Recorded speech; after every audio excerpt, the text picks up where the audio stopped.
In this video, I'm gonna tell you how I got addicted to making art, and I'm gonna show you how to do it too. So, ever since I started with art, I wanted to draw at least once a day. So I wanted to make 365 drawings by the end of the year. So that was my main art goal. And turns out that was incredibly challenging. It wasn't until last year that I was able to accomplish that goal, because for the first 3 years I would procrastinate a lot. I wouldn't draw very often. I would have on and off periods where I would draw a little bit, then I would quit for like a week or something. I would focus on other stuff, and I spent years just drawing so inconsistently. And this is a really bad thing, by the way, if you are aiming to become a very good artist, or if you really want to improve, or you want to become high level. You should really keep in mind that the more time you invest in your art and creating and learning, the better you will become and the faster your progress will be. Because a lot of people are being called talented or gifted. It's not that that person is more talented, it's that you might not be investing enough hours into making art. So how do we actually do this? Well, the first and most important thing you have to do is get rid of all the distractions. And this might sound a little bit vague, but what I mean by this, like very specifically, it's doing some sort of dopamine detox. You probably heard of that word before, or, the concept of stop consuming too much content or frying your dopamine receptors. So we have a lot of stimulating activities like social media, scrolling, video games, movies. Everything is just a huge distraction from the thing that really matters the most. So we have to prioritize. And if you really, really want the results, if you really want to be good at art and you want to improve your skill, this is without any doubt the best advice I could give you. Literally, I could end the video right here and it will still save you years of your life. And I'm gonna be honest, this is very difficult. This is not an easy thing to do, and this is something you have to work through progressively. So in my case, it wasn't until a few months ago that I successfully was able to get rid of all the dopamine.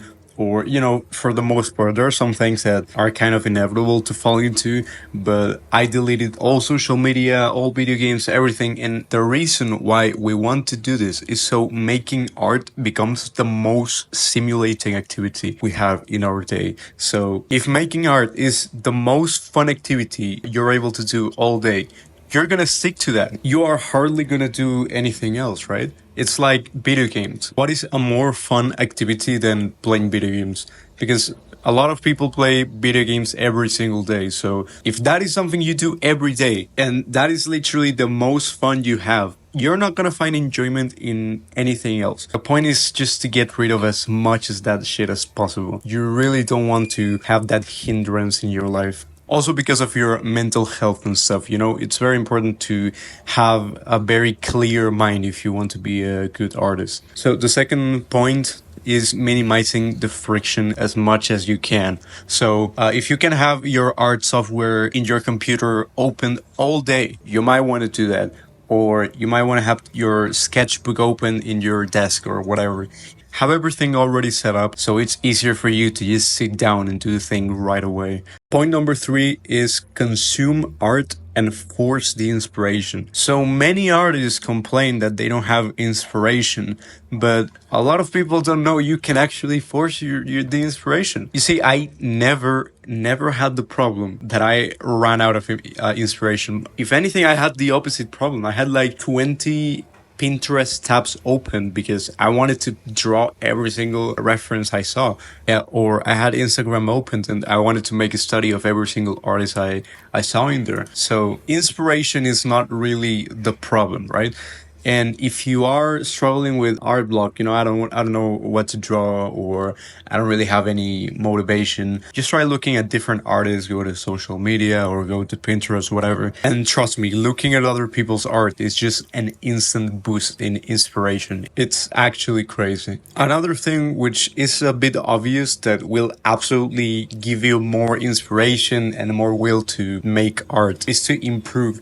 Because if you are the best, if you can enjoy the process the most and you can draw very good, you're going to pretty much get addicted, because if you're the best, you're gonna fucking love it, right? So I know it's a bit of an underwhelming answer to just tell you, oh yeah, be patient and get good and you will eventually also draw a lot. But also, if you feel like you want to improve your art or you feel stuck in your progress, I have a paid program, which is in the first link in the description. You can check it out. And I pretty much teach you everything I know. And I take you by the hand. I do one-to-one coaching. So it's like video calls. And I have video classes that you can watch. It's all in this little course. So you can check it out if you want, if you are interested.